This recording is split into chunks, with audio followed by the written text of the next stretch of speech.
大家好，欢迎来到 YouTube 大佬透镜，我们用一张 PPT 讲透大佬的深度分析。今天是2025年12月24日，最近这个贵金属涨势不是惊人，是有点吓人呢。尤其是白银，前两天我们聊到快过70美元了，刚刚看就已经是72块多了，往73去。我给大家看几张图，把黄金和白银合并在一张图里面看，只是显示变动的百分比第一张是过去一个月的，白银可以说是一骑绝尘了，远远跑过黄金。第二张是今年以来的，我们可以看到11月份开始分道扬镳的。最后一张是5年的，过去4年黄金一直在前面的，白银就是这2个月涨幅开始远远超过黄金。我们也希望副总赶紧出一期讲一讲，先听听国际大佬的。我们来看看罗杰斯上周接受印度媒体 Money Control 的一个访谈。Money Control 是印度最大的财经新闻平台，非常有价值的一个访谈主持人很厉害，罗杰斯在他面前想蒙混过关还是有点难度的，强烈推荐大家看看，然后对比看看国内的访谈。我们先来看看要点。当前情况，他表示全球多资产类别包括股市处于历史高位，类似于历史上所有人都在赚钱的阶段，通常是需要警惕的时刻，但他强调只是谨慎但非极度看空。投资策略，他表示已卖出全球大部分股票，但是现在承认可能有点卖早了，目前持有大量美元现金、黄金、白银，持有中国股票，虽然外国投资者因政策不信任撤出中国，已卖出印度股票，但若回调 15% 到20%或市场情绪悲观时，愿意重新考虑买入。这里有一点特别体现主持人的功力，罗杰斯说了很多美国的问题，美债、美元有风险等等，主持人立刻就问他，那为什么你有持有大量美元现金呢？罗杰斯只能解释说，美元还是被认为最好的避险资产。能看到罗杰斯的表情有一点微微的不悦，但是主持人是基于逻辑和事实的一个问题，问出来真相。这就是中国网友说的，嘴上说不要，身体很诚实。罗杰斯表示，美国债务高达37万亿美元，且一直增长，长期不可持续。一如既往的，他对川普政策持怀疑态度。关于加密货币，他表示未持有比特币或其他加密货币，认为其缺乏内在价值，仅为交易工具，但若价格显著下跌，可能重新评估并考虑买入。关于人工智能，他表示未投资人工智能和美国科技股，现在美国科技股可能已经进入泡沫区域，他还承认人工智能可能改变世界。看来他的确是错过了美国 AI 这一波大涨幅不过黄金和白银他也是抓住了，毕竟他看多贵金属已经好多年。好，要点我们就分享到这里，接下来是这个访谈的完整版。这里是 YouTube 大佬透镜，我们致力于过滤垃圾信息，挖掘优质内容，欢迎订阅转发常来。Good morning and welcome to Money Control. Well, as all of us recognize, the global investment landscape is changing and it is hard to decode what this means for investors. For instance, looking at the performance of gold over the last 3 years, you would easily think it's the best asset class to invest in now. But the previous 20 years would tell you a completely different story. Similarly, the performance of Indian markets post-COVID would give you a certain picture, but the 10 years before that would give you a completely different picture. And today, there are a multitude of asset classes that are available to Indian investors beyond the plain vanilla equity, debt instruments, as well as mutual funds, gold and silver ETFs, options to invest in equities abroad, mutual funds that invest in overseas equities, and so on. So we have with us a global investment guru, Jim Rogers, who is going to help us decode how the world of investments is changing worldwide and how should Indian investors navigate this environment. Thank you so much, Jim, for joining us for this conversation this morning. So first thing, I want you to give us a sense of how do you see the investment world today and what are the factors you think will shape investment outcomes if we were to look at the next 1 year, 3 years, and 5 years? Well, you've explained it before with your introduction. Yes, things are complicated. I have sold most of my shares around the world. Many stock markets are making all-time highs. I've been doing this a long time. In my experience, when everybody is happy, somebody should be asking questions. I make many mistakes, so who knows? But I have sold most of my shares around the world. So you are bearish on all asset classes? Well, no, I didn't say that. I just said I've sold most of my shares around the world. I haven't sold everything, and I've obviously sold too soon in most cases. So no, I'm not bearish. I have not sold anything short. It's not as though I'm looking for some kind of collapse anytime soon or anything. I've just said everything has gone up, everything is going up, and that's usually a sign that one should be careful. Okay, and that careful essentially means sitting on cash. I am sitting on a lot of cash, and I am sitting on U.S. dollars cash. And the reason I'm sitting in U.S. dollars, U.S. dollars are very, very flawed currency, but when things go wrong, everybody thinks it's a safe haven, so I'm sitting here in U.S. dollars cash. Too early. So how did you, is it only because asset prices have been going up that has caused this sort of, your thinking is that we should be sitting on cash, or is there anything else that you see fundamentally compared to previous market cycles that you say that this is time to sit out of the market? Well, mainly that everything is going up, many things are making all-time highs, and that worries me. I do own gold, I do own silver. If I were buying something today, I guess I would buy silver because it's not at an all-time high. But even silver's been going through the roof recently. So it's hard for me anyway to find something that's not been booming. But simply because assets are at an all-time high cannot be a reason for them not to go up, right? Because every time you do cross a high before you rise higher, because in a world that is progressing, you only expect that asset prices will continue to go up. And that's what's happening. See, you're smarter than I am. That's why you're in charge of money control. You know more than I do. I should listen to you and not to me. No. I'm sure you are the investment veteran here, but I'm trained in asking questions. So my question is to just decode your thought process around why do you think this is a good time to sit out? Of course, I hear you that asset prices are going up, but you could have said that about any time in the past where any asset class breached a all-time high, but then it would have headed higher, right? That is why we came to this place. So I just want you to lay down for us your thinking beyond the fact that we are at an all-time high across asset classes. What is the thinking that you feel, what is your thought process around why you feel we should be sitting out? Well, you're exactly right in many cases.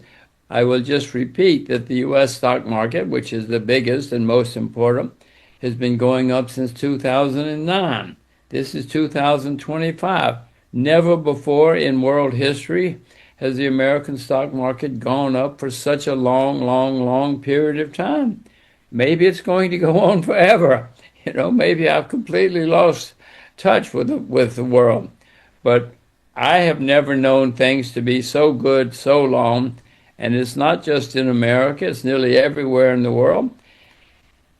Maybe it's different now. Maybe something has changed that I don't understand. I make many mistakes in my life. I just cannot understand why things never go down anymore. And Jim, what could be some of the factors that are on your radar to sort of see, for you to get bearish? You know that markets, this rise is not sustainable. But what are some of the factors that would cause you to turn bearish? What are the risks in other words? Well, that's an extremely good question, and I'm not sure I have an answer. I'll have to think about it, but somewhere along the line, I hope if things continue to go higher, I hope I will be smart enough to start selling short. I would probably sell short in the US because it's the most important and it's easier. But at the moment, I have not started selling short anywhere in the world yet, even though I see nearly everywhere in the world making all-time highs. Maybe things are different this time. In Washington, they say, don't worry, everything is okay now. We have learned it is different now. I've heard people say it's different many times. It has never been different. Right. Jim, let me ask you something little, it is connected, but also not so connected. What do you think will be the impact of Trump's policies? We've seen what we've seen in terms of how the tariffs are, tariff deals are being struck. Do you think, what are the aspects that you think this is going to change for the US economy, the dollar, and the US markets? Well, Mr. Trump says he's smarter than the rest of us. So far, he's made the market go up longer than any time in history. I don't see any difference in he's spending a lot of money. The American debt is going higher and higher and higher. And Mr. Trump says, don't worry. I have heard politicians all over the world tell me, do not worry, many times in my life. And I don't think Mr. Trump is smarter than everybody else. He says he is. Maybe he is. But he says, don't worry, which makes me worry even more because I know never before in world history have stock markets gone up so long in so many places. And maybe it is different this time. Maybe I'm completely dead wrong. But I'm very worried and I have sold.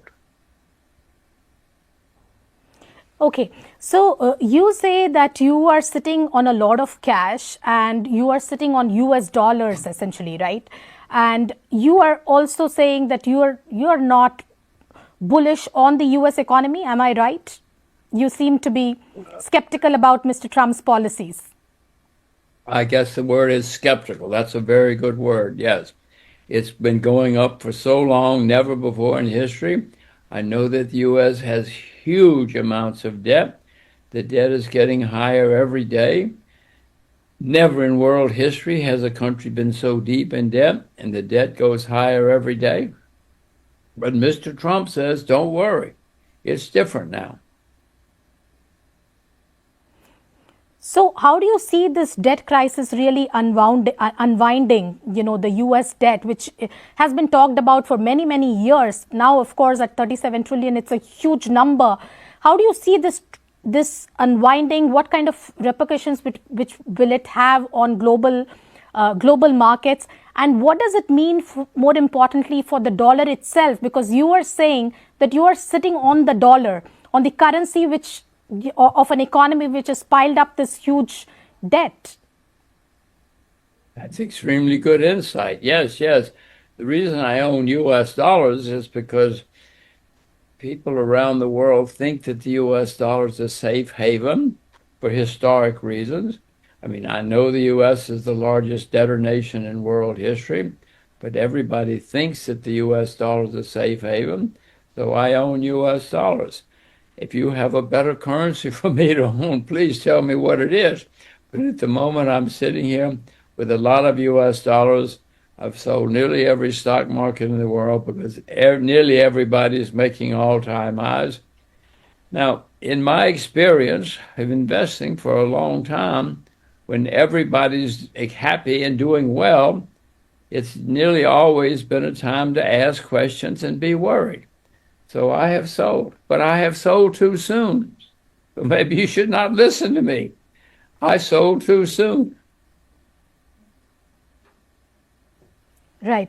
But Jim, on US dollar again, all these years, for many, many decades, we've seen that, every financial crisis globally, whichever part of the world it happens, dollar has proved to be a safe haven. So no quarrel with that.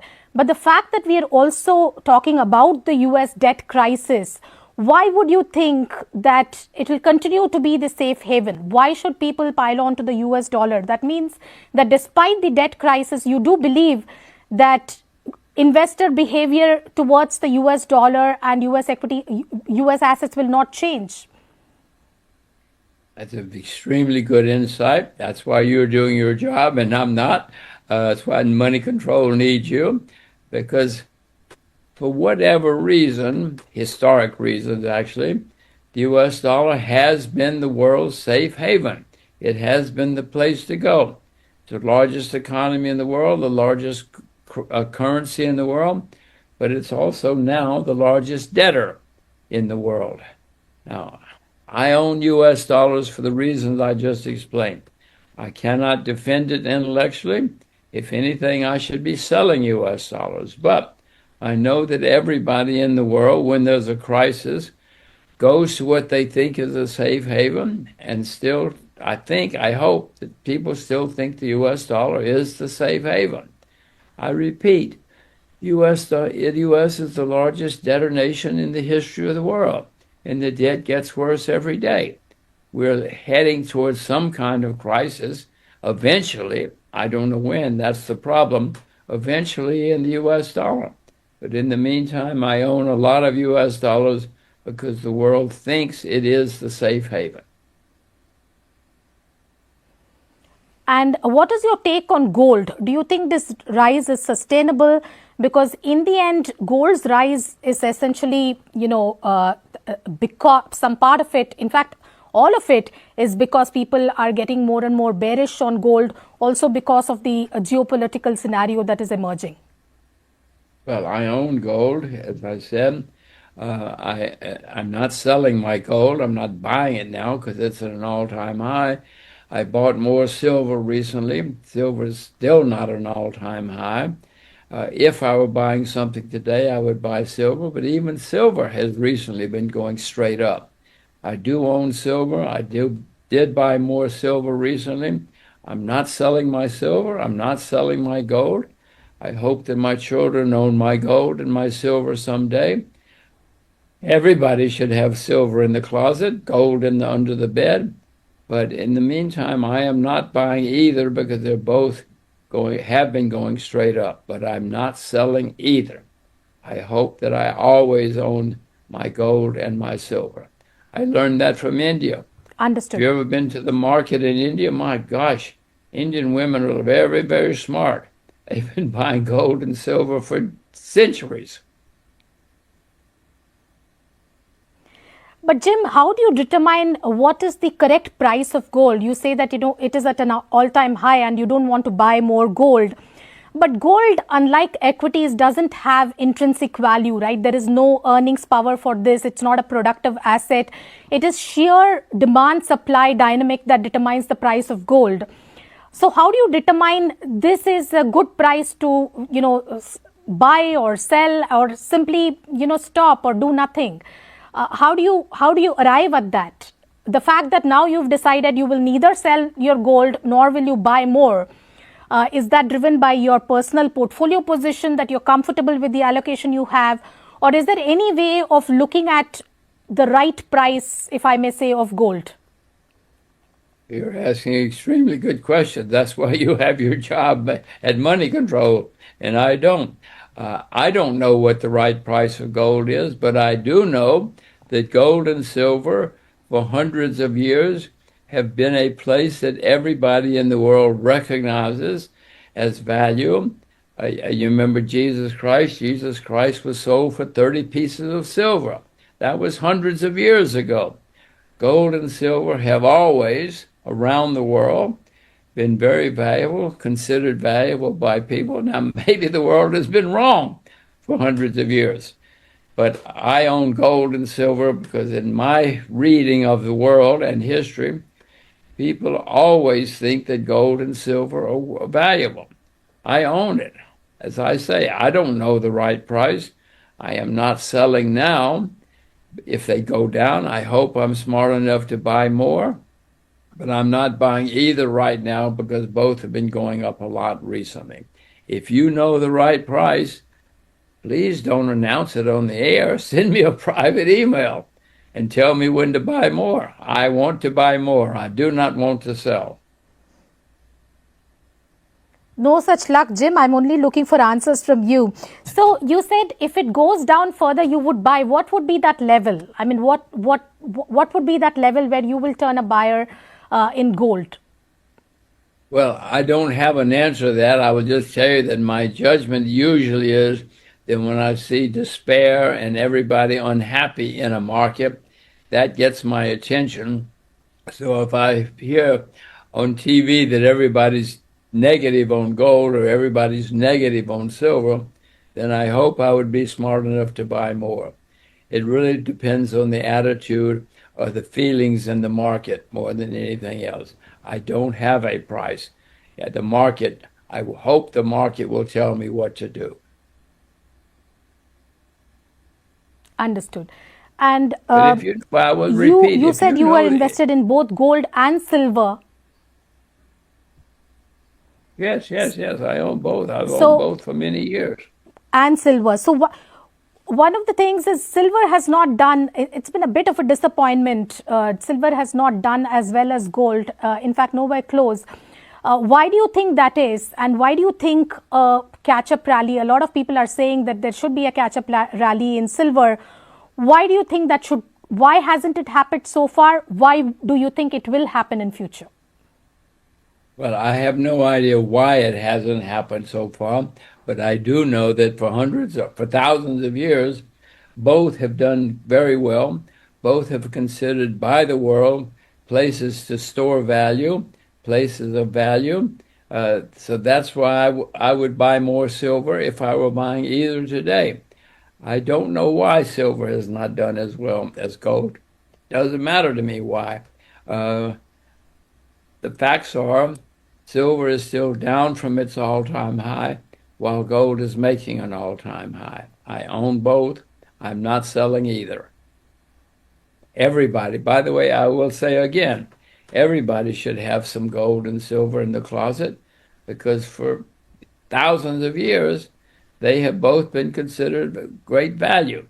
Now, you're going to say, why? I don't know why. All I know is that human beings, for whatever reason, human beings have always considered gold and silver valuable. Understood. So you're basing this entirely on on crowd and behavior of investors as a whole. One asset on which global investors have been by and large negative, although you could say that last 1 year some catch-up rally has happened, is China. What is your view on Chinese equities? By the same logic that generally investors are less bullish, should I say, if not bearish on China. Whichever way you look at it, you look at historical valuations, they are closer to the lows. If you look at valuation of Chinese equities compared to rest of the markets, it's again at the bottom quartile. Are you an investor in Chinese equities? Why not? Whenever I look at investing, I always look at the history, see where the market stands compared to its history. And China, most of the world is making all-time highs. China is still not. China is one of the largest economies in the world, if not the largest economy in the world. Who knows if I'm right? I make many mistakes, but in my view, I still own my Chinese shares. I hope that my children own my Chinese shares someday. China continues to rise, throughout history. At times, China has been extremely successful. They've been disaster at times. But at the moment, in my view, China is still rising. So I own Chinese shares. I hope that my children own my Chinese shares someday. I am not selling my Chinese shares. Are you buying, but? Are you buying at these levels? I am not, because it's mainly because I'm lazy. I don't know what to buy. Maybe I should watch Money Control to find out what to buy. But at the moment, I'm not buying Chinese shares. In fact, at the moment, I'm not buying shares anywhere, because nearly everybody's having a very, very good time. And in my experience, when everybody's happy, it's a time to ask questions. Right. One of the points that a lot of foreign investors talk about while comparing India versus China is that Chinese policies have not really given any much confidence to foreign investors, and the fact that over the last 10 years they've not really made too much money in those markets has puts them off. Is there? How do you counter that? Because you do hold Chinese equities.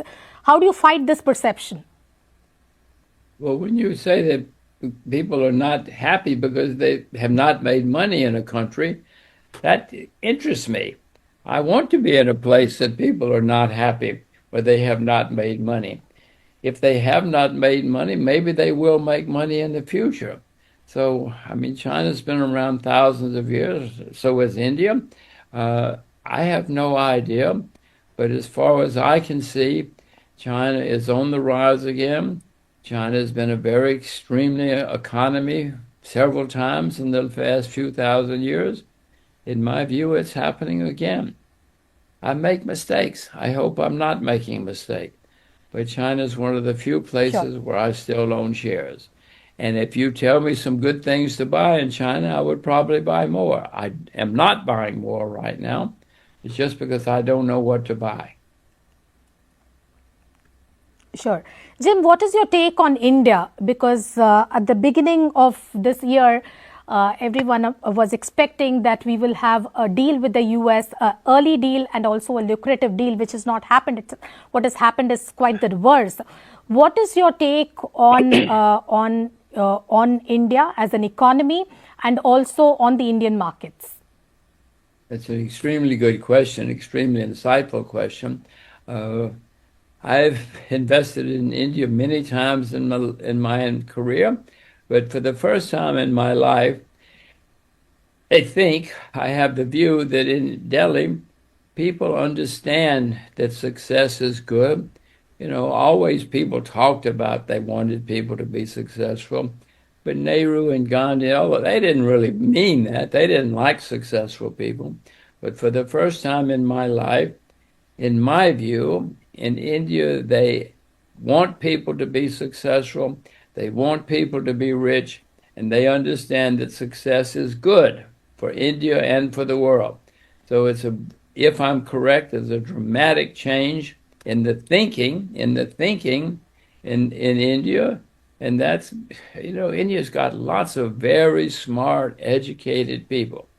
And if I'm right, India's going to be even more exciting in the future than now. I wish I had not sold. I did sell too soon, but if India goes down 15, 20%, I hope I'm smart enough to buy more India again. And by the way, I will say to you that if people can only visit one country in the world, I would suggest they visit India. It's an astonishing country. Very exciting. The food, the sites, the man-made sites, the natural sites, everything. And as you know, the women always win the beauty contest. So India's great in many ways. Fair enough. But tell me, when did you sell India? And you said 15 to 20% correction in Indian equities you would wait for to buy again? Well, I don't have a magic number. I said 15 or 20%. That's just a made-up number. I have no idea. I try to let the mood of the market, if I sense in the newspapers or the TV that everybody's despondent about a country, that attracts my attention. It does not make me buy, but if everybody's unhappy and despondent about a country, that gets my attention. I like to buy when people are unhappy. I don't like to buy when everybody's happy. Fair enough. So based on your current holdings, do we conclude that today, if we were to allocate assets, any new investor has to allocate assets between US, China and Indian equities, how would you pick if we were to plan for the next 5 years? Oh gosh, well, since I've sold all of those countries, I don't really. My answer would be zero, and to have a lot of cash and to have U.S. dollars, because the U.S. dollar is considered a safe haven by most of the world. But the three countries you mentioned, the U.S., China, and India, all those markets are doing well. China's not. I still own Chinese shares because it has not boomed in the last few years. So I guess the answer to your question is I would buy Chinese shares instead of India or the U.S. Okay. Jim, one of the things and by about the way, Indian markets is, last couple of years, foreign investors have been continuously selling stakes in Indian equities. First of all, you said that you find India exciting as a country. You said that New Delhi understands economics and economic policies are more progressive. Why do you think FIIs the foreign investors are by and large selling India continuously? Is it because of valuations? Is there anything else that you think would worry them? Well, from what I know, and you know more than I, but what I know is India the mentality has changed in Delhi, and India has been a very exciting stock market recently. And when something's exciting, people jump in. I have no idea why, except I do think there has been a dramatic change in the thinking in India. India's got a very long history, and at times you've been an extraordinarily successful country. If you drive around India, you just can't believe some of the places you see.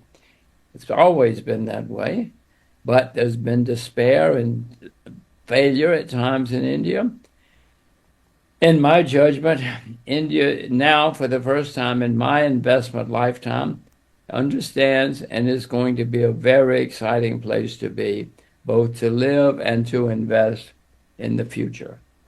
So please, you should learn about the Indian markets because they're going to be great places to be. And if you know which stocks to buy, send me an email. I want to buy more if it goes down.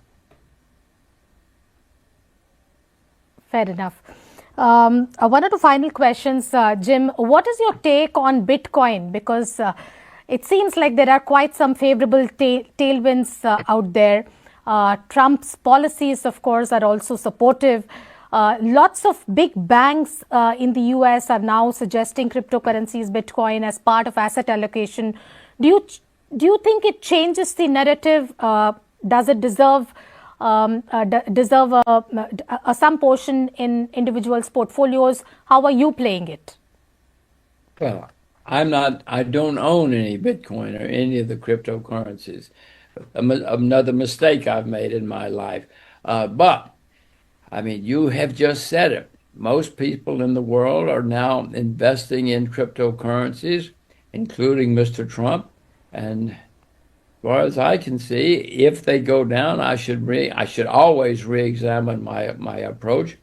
But at the moment, wrongly, I don't see any value in cryptocurrencies except as trading vehicles. Now, there's nothing wrong with a trading vehicle. Cryptocurrencies, Bitcoin has been a great trading vehicle. I made the mistake of not buying. I made the mistake of watching instead of buying. If things go down, I hope I'm smart enough to re-examine, and maybe I will finally buy. But so far, I have not seen any intrinsic value. Now, you could say that silver has no intrinsic value. Yes, I agree, except silver's been around thousands of years. And for whatever reason, people have always thought silver and gold had value. So that's my reason for being interested in silver and gold. Crypto's only been around a short time. Maybe it's going to be around for thousands of years. So far, I have been wrong and have not bought. Understood. Jim, what is your take on AI stocks and US tech stocks? Because AI, a lot of experts are also pointing out there is a lot of data points that suggest that it might be just about getting into bubble zone. Do you see this frenzy continuing for a while? How would this trade unwind? Well, I see the same things that you see. I know that these stocks have gone straight up for a long time. Many people are very excited about them. I repeat, I have been wrong and not bought either of them, any of them. But so far, I mean, as far as I can see, it's going to change the world. But electricity changed the world. I hope that I'm smart enough to learn more, but so far I have been wrong, and I am watching. I hope I'm watching carefully, and if opportunities come up, and if it is going to be something that's going to last forever, I hope I will be smart enough to buy more. I will watch money control to find out what to do. Jim, you've seen multiple market cycles since the 70s, right? Right now, at this point in time, what part of the market cycle, earlier boom-bust cycles, would you relate this year to? You've seen the commodity boom-bust, you've seen the dot-com era, you've seen the subprime crisis and the global financial crisis of 2008. So which year in history would you think this year really can correlate to? Well, I don't know a specific year, but I do know that in the past, in history, when all markets are doing well, especially when all doing well at the same time, it has usually been a sign to be careful and to be worried. You rightly point out that nearly everybody is doing well right now. I just have been around a long time, and I know that when everybody is happy, it's a time to be worried. So I am worried. So far, I've been sold too soon. I hope that I'm smart enough that if things go down, I will be smart enough to buy again, whether it's India or America, who knows where. It doesn't matter to me where. Just a matter of what goes down a lot and what is cheap. I am watching. But I repeat, so far I have sold too soon. Everywhere. Thank you. Thank you so much, Jim, for talking to us this morning. Lovely speaking to you as usual. Well, I repeat again, India is a very, very exciting country.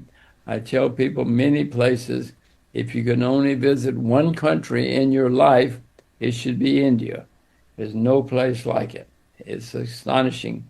Your history is astonishing. I know you've had many failures. Don't worry. But if you could only visit one country in your life, it should be India. Wonderful. On that optimistic note, thank you so much, Jim, for joining us this morning. That's all from the studios here at Money Control. Stay tuned to Money Control for all your news updates and market news.